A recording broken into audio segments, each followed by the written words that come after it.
सबसे पहले है agricultural density.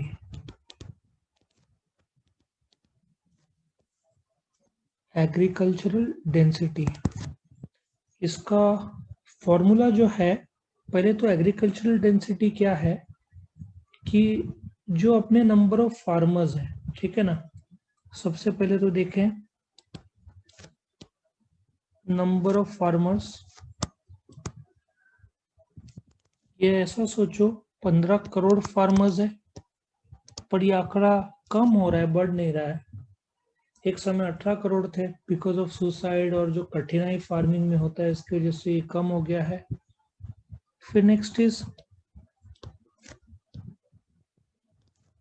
Land suitable for agriculture जो है, ठीक है, दैट इज अराउंड 156 हेक्टेयर जो है। इफ यू डिवाइड दिस, तुमको मिलेगा एग्रीकल्चरल डेंसिटी। सो एग्रीकल्चरल डेंसिटी जो है इंडिया का, it is 0.118 person per hectare per hectare, ये अपना डेंसिटी है। तुम्हारे टेक्स्ट बुक में काफ़ी जगह पे सिर्फ मीनिंग और फॉर्मूला दिया, बट इंडिया के फिगर्स नहीं दिए। सो मैंने क्या किया, कुछ जगह पे तुमको इंडिया के फिगर्स दे दिए। तुम एग्जाम में लिखोगे तो एक तो नॉलेज मार्क्स भी अच्छे मिलेंगे, प्लस तुम्हारा नॉलेज भी बढ़ेगा। Let us come to the next part, which is crude density.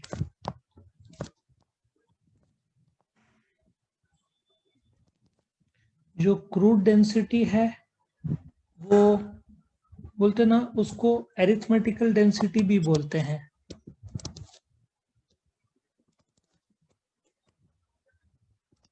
Arithmetic density भी बोलते हैं। Basically that is total population divided by total area of land, ठीक है ना। सो अपना टोटल पॉपुलेशन 120 करोड़ पकड़ लो, और अपना total area of land is around 32 lakh kilometres.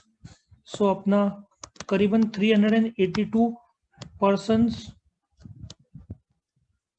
पर किलोमीटर बैठता है, ठीक है ना।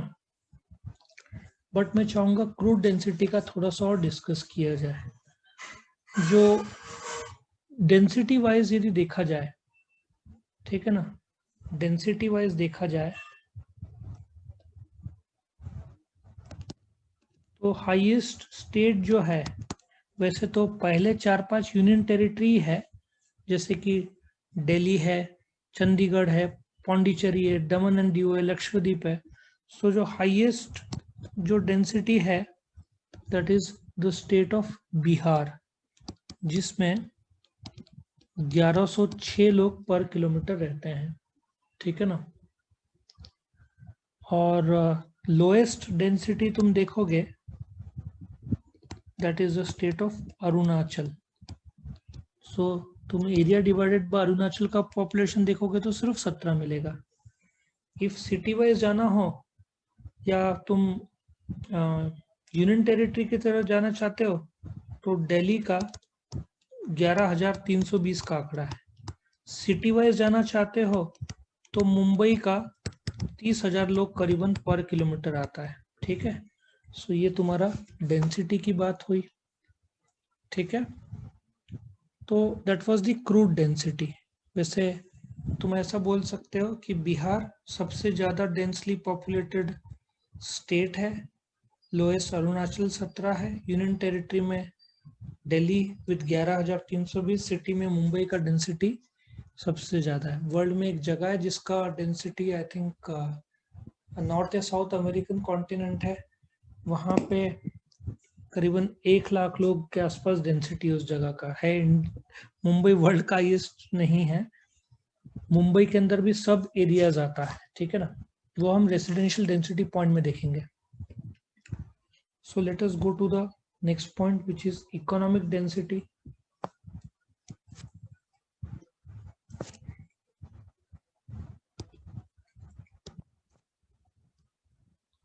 So point number 3 we'll start, that is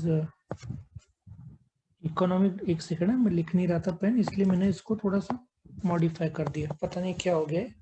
देखूं मैं क्या हो रहा है, पेन लिख नहीं रहा है तो मैं हाथ से लिख रहा हूँ, क्या करें अभी। इकोनॉमिक डेंसिटी बोलेंगे, इकोनॉमिक डेंसिटी। वापिस एक बार मैं पेन ट्राई करूंगा, चलेगा तो अच्छा, वरना देखो क्या प्रॉब्लम हो रहा है, क्यों नहीं लिख रहा है ये पेन। सो हाँ, लिखना शुरू हो गया। सो economic density basically economy also we can say economy of land. There are states whose land is very fertile but only farming does not attract you to stay there. Metro cities economic density में again best example is Mumbai. तुम मुंबई देखोगे ना, सी मुंबई को metropolitan city बोलते हैं, I think it is a tier 1 city. लेकिन सबसे ज्यादा कमाई वाला सिटी क्यों मुंबई है? क्योंकि बहुत सारे फाइनेंशियल बैंक्स के और कंपनीज के हेड ऑफिस मुंबई में है। मुंबई का पॉपुलेशन 2 करोड़ है। मुंबई का इकोनॉमिक डेंसिटी पर किलोमीटर 30,000 है। सो इकोनॉमिक डेंसिटी मतलब जो एरिया में इंडस्ट्रियलाइजेशन है या मॉडर्न टेक्नोलॉजी है, उसके हिसाब से तुम उस एरिया का पॉपुलेशन और जो इंडस्ट्रियलाइजेशन के हिसाब से डेंसिटी निकाल सकते हो। सो इकोनॉमिक डेंसिटी वाइज सीधी बात है, लोग वहां पे जमा होंगे जहां पे कमाई अच्छा है। मुंबई ले लो, सूरत ले लो, अहमदाबाद ले लो, वापी ले लो, ठीक है ना, गुड़गांव ले लो, हरियाणा ले लो, तमिलनाडु में बहुत सारा तुमको मिल जाएगा। ऑटोमोबाइल सेक्टर तो तुम्हारा तमिलनाडु, महाराष्ट्र और उधर नॉर्थ में आई थिंक गुड़गांव, ये 3 सेक्टर्स में प्राइमरली तुमको ऑटोमोबाइल सेक्टर मिलेगा। तो यहाँ पे तुमको इकोनॉमिक डेंसिटी जबरदस्त मिलेगा। कौन से 3 एरिया में? एक तो गुड़गांव में तुमको मिलेगा बहुत ज्यादा, महाराष्ट्र और तमिलनाडु, ये 3 एरियाज है जहाँ पे ऑटोमोबाइल इंडस्ट्री आ गया तो अब नासिक में महिंद्रा एंड महिंद्रा है, तो कम से कम 150-200 तो सप्लायर्स होंगे ना महाराष्ट्र नासिक में ही, तो सीधी बात है इकोनॉमिक डेंसिटी बढ़ जाता है, ठीक है। नेक्स्ट पॉइंट आते हैं 4th न्यूट्रिशनल डेंसिटी।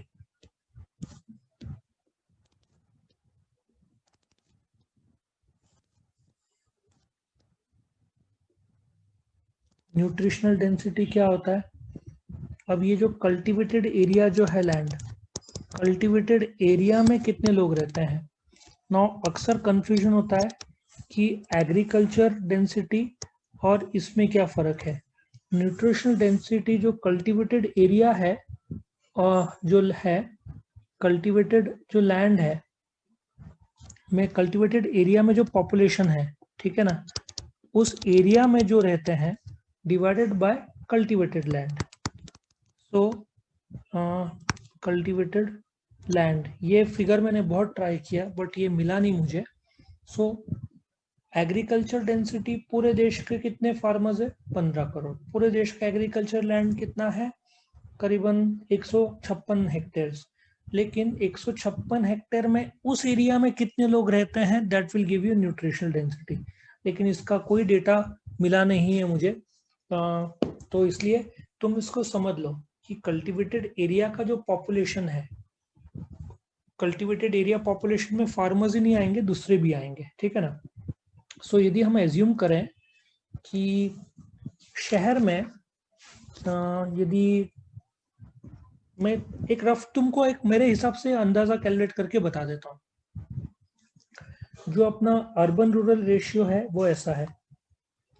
ये मैं बात कर रहा हूँ 2017 में, ये रेशियो अर्बन में 34% था, मतलब इधर 66% होगा।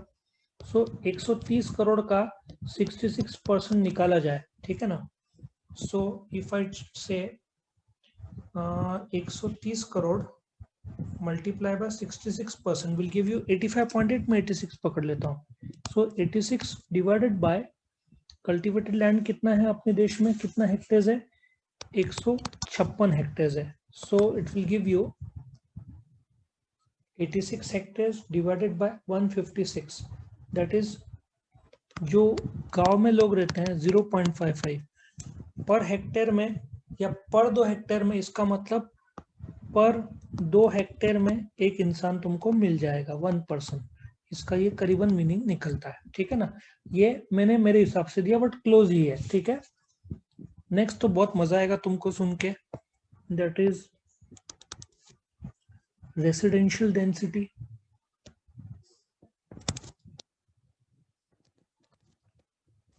रेसिडेंशियल डेंसिटी एक एरिया है वर्ल्ड का जिसमें सबसे ज्यादा उस एरिया का, वो एरिया करीबन 1.6 to 2.2 किलोमीटर है जहाँ पे रेसिडेंट्स रहते हैं. तुमको पता है वो एरिया कौन सा है वर्ल्ड में जहाँ पे सबसे ज्यादा उस एरिया में, एक एरिया में रहने वाले लोग हैं? Let me give an example. Mumbai का डेंसिटी कितना है 1 किलोमीटर का? मुंबई में करीबन 30,000 लोग पर किलोमीटर रहते हैं, मैं भी मानता हूँ ये ठीक है. लेकिन मुंबई में एक एरिया है Dharavi. Dharavi is, let us assume 2 kilometre का एरिया है और धारावी में डेंसिटी इज 3 लाख पीपल पर किलोमीटर. मतलब किसी भी एरिया का ये सबसे ज्यादा है. मतलब 2 किलोमीटर मतलब 6 लाख लोग धारावी में रहते हैं, 6 लाख पर्सन. सो रेसिडेंशियल एरिया में पूरे वर्ल्ड में, ये इंडिया नहीं, वर्ल्ड में सबसे ज्यादा जो एक पर्टिकुलर रेसिडेंशियल एरिया में जो लोग रहते हैं वो धारावी में रहते हैं. तो तुम कैसे निकालोगे इसका रेशियो? धारावी का किलोमीटर कितना है और कितने लोग रहते? सो population 6 lakh divided by 2 kilometre Dharavi, which will give you 3. सो धारावी का भी एग्जांपल आ गया. और नेक्स्ट ले लेते हैं 6वां पॉइंट, अर्बन डेंसिटी. मैंने ऑलरेडी थोड़ी देर पहले ही बताया था. इंडिया का अर्बन डेंसिटी 2017 में करीबन 34% था. मतलब 121 नहीं, 2017 में लेटेस्ट एज्यूम पॉपुलेशन 130 करोड़ है. So I will say urban area में 130 करोड़ मल्टीप्लाई बाय 34%. ठीक है, 130 करोड़ मल्टीप्लाई बाय 34% कितना होगा? 44 करोड़ लेते हैं. और रूरल एरिया में सिंपल सा लॉजिक है, 130 करोड़ मल्टीप्लाई बाय 66%, या तो फिर और 130 करोड़ माइनस 44 करोड़ बराबर है ना, ये माइनस करोगे तो तुमको कितना आंकड़ा आएगा? सो 130 करोड़ माइनस 44 करोड़, सो 86 करोड़ गांव में लोग रहते हैं करीबन. आज मतलब 3 साल पहले का आंकड़ा. वैसे रूरल से अर्बन में शिफ्टिंग बड़ा होगा, ये आंकड़ा 34% का हो सकता है, अभी 38 तक पहुंच गया हो आज के तारीख में. अभी 2021 के सेंसस में पता चलेगा. तो तुम्हारे ये 6 पॉइंट थे, that was measurement of various population density. तो यहाँ पे मैं क्लोज करता हूँ. वीडियो पसंद आया तो लाइक कीजिए, अपने फ्रेंड्स के साथ शेयर कीजिए, उनका भी फायदा हो, और चैनल को सब्सक्राइब कीजिए. Thank you.